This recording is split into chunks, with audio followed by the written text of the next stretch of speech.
I've had this anime on my list since it came out, but I never really got to it. The Detective Is Already Dead is a romance, mystery with a bit of comedy mixed in, supernatural anime. But really, one of those is correct. Sure, this anime has its moments, but comedy isn't really one of its focus. Same with the romance, there are signs of it, but they don't really do much of it. Which is funny because this whole show is kind of based on that romance plot. That sounds a bit confusing, but basically, the anime tried its best. By the way, there will be spoilers, also please subscribe and like this video. Your support means a lot and also helps me to keep making these videos. Episode 1 is honestly the best, with it being 45 minutes long. Not many anime actually get that, so you know this is gonna be good. A basic high school boy seems to be a magnet for trouble, with him always being around a crime in some way.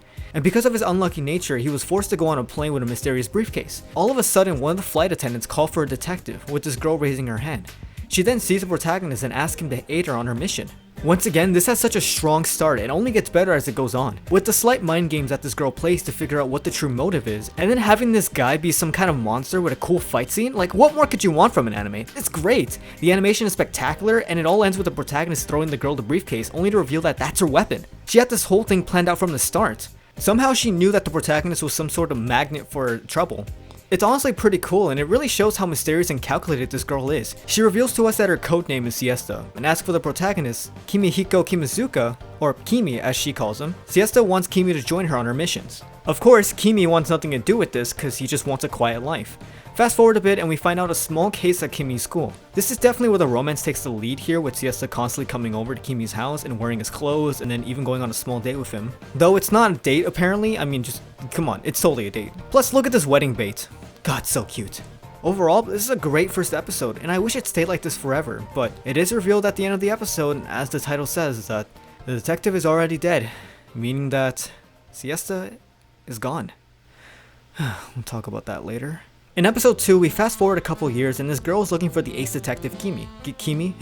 This girl named oh my god. This girl named Nagisa Natsunagi. This girl named Nagisa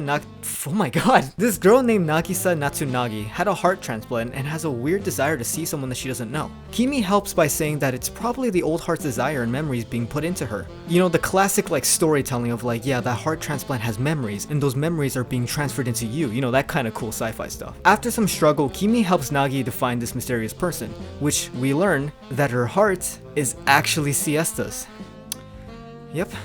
In episode 3, an idol comes to find the ace detective Kimi, but when he wants to decline, Nagi takes it upon herself to help the idol because she has Siesta's heart, so she wants to take up the mantle of the detective. Honestly, this whole thing is sort of interesting with the mind games and the way Kimi figures out the true motive, but honestly, I didn't really care because I was more upset that we just threw away Siesta and basically replaced her with this new girl, Nagi. I wish we would have just spent more time with Siesta so we can feel the impact when she ultimately passes away. Her being gone in episode 2 feels just way too sudden. Granted, I've seen anime where like episode 1 is about two friends, and then episode 2 is like one of the friends goes missing and the entire series is spent trying to find this person.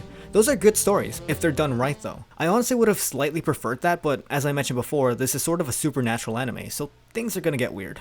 Skip to episode 5 and it's a flashback to one of the missions where Kimi and Siesta are on. At first I thought it would be a huge mystery episode again because it starts off with a murder case that seems to be a sort of Jack the Ripper copycat, but it quickly switches to a more shonen feel with the murderer having a transformation power who turns to a wolf.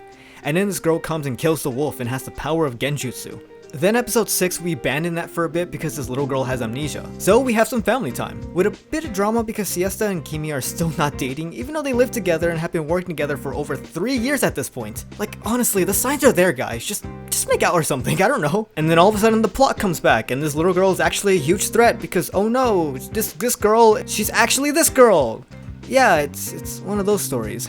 Episode 9 comes around and we finally find out how Siesta died. This girl took her heart and put it into herself to fuel her and give her more power or something like that. And then all of a sudden Kimi wakes up and we're back to the present time. Cool.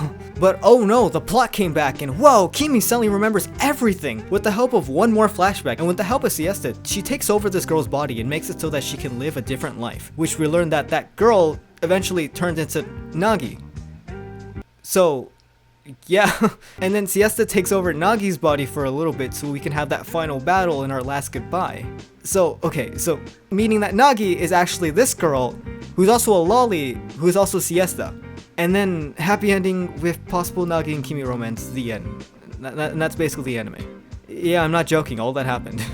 Alright, so what are my thoughts on this? Well, this had a ton of potential from the start, and I feel like the structure of the story is what made it kind of suffer. I honestly feel like we should have seen Siesta and Kimi's relationship a little bit more. As I said, it feels kind of like we just chucked her aside. I understand why we did it, it's so we can set up the twist with Nagi later, but I personally feel like there should have been a better way. For example, why not have episode 1 and episode 2 switch places? As much as I would like the huge reveal that Siesta is dead by somewhere close to the ending of the series, I'm sure that's not how the author of this or the person who made the story would want it that way. After all, I don't want to fix this, I just want to tweak it a bit so that way it's more enjoyable. Because honestly, this anime could have been great, but anyways. So, episode 1 we see Kimi kind of like reminisce about his time and sort of talk about Siesta as he's kind of walking about.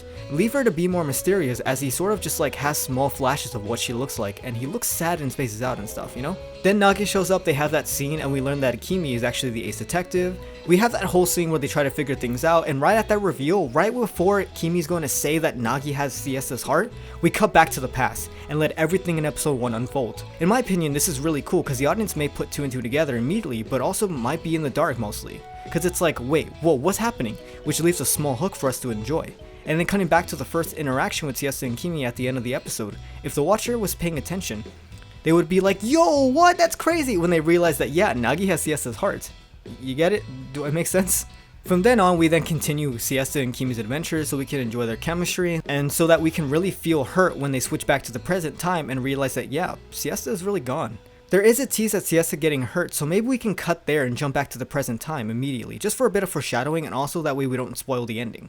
When we cut back, we immediately kick right off to where we left off with Nagi. Then after that, we have the idol mission stuff and the plot can come back. Then of course, we could still have that scene where Kimi remembers everything. We finally get that final reveal about Nagi, which will be the final few episodes of like, oh, how she really died.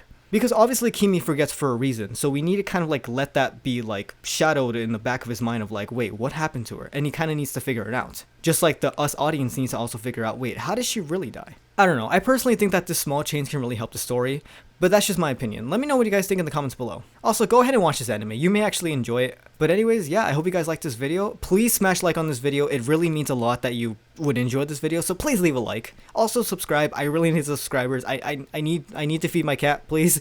And yeah, I'll see you guys next time, bye.